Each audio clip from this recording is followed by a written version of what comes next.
السلام عليكم ورحمة الله وبركاته. بسم الله الرحمن الرحيم. إن شاء الله النهاردة معانا موضوع مهم جدا، هو موضوع جدول الضرب اللي عامل لكل الأطفال أزمة. الأطفال مجرد ما نقول لهم بس اسم جدول الضرب يتعكننوا ويتضايقوا، والأم تقول وتشيل الهم وتقول طب أنا ابني أصلا هحفظه كل الجدول ده إزاي؟ أنا النهاردة جبت لك طريقة عبقرية إن طفلك ما يحفظش جدول الضرب. كل اللي بيعمله ان هيعمل خطوط رأسية وخطوط أفقية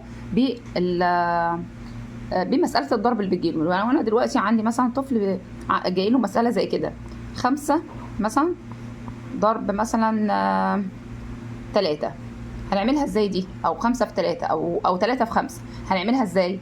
اولا هنعمل خطوط أفقية ورأسية. هنعمل مثلا ادي 1 2 3 4 دي 5.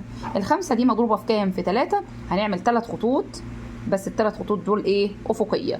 وكل اللي احنا بنعمله ان احنا بنعد الايه؟ التقاطعات دي. ادي 1 2 3 4 5 6 7 8 9 10 11 12 13 14 15، يبقى الناتج بتاعي 15. تمام؟ يبقى احنا بنعمل 3 خطوط مثلا أفقية وخمس خطوط رأسية ويبقوا متداخلين، والتقاطعات دي هي اللي بنعدها. تمام؟ طيب دلوقتي ده بالنسبة لحاجة كبيرة. طب لو انا قلت مثلا 2 ضرب 4 هنعملها ازاي؟ هنرسم ادي 1 2 3 4 4 خطوط أفقية وخطين رأسية وخطين أفقية، ونبدأ نعد 1 2. التقاطعات هي دي اللي بنعدها 3 4 5 6 7 8، يبقى التقاطعات دول ايه؟ كام؟ 8.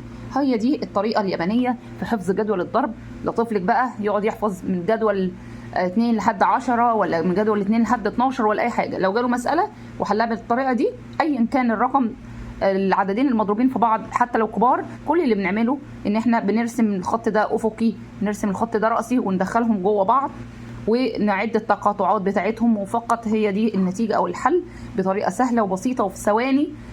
يعني دقيقة واحدة يكون الطفل حالل المسألة اللي بتجيله في الامتحان وما بيبقاش عارف يكتب الحل ازاي لانه مش حافظ جدول الضرب.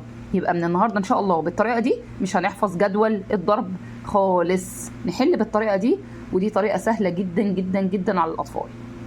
هقول لكم استنوني في ان شاء الله طرق بسيطة جدا لحل معظم المسائل الرياضيات اللي بتقف قدام الأطفال. وما تنسوش تتابعوني على قناة التأسيس مع مس مروة، هتبسطها لك. واقول لكم السلام عليكم ورحمة الله وبركاته.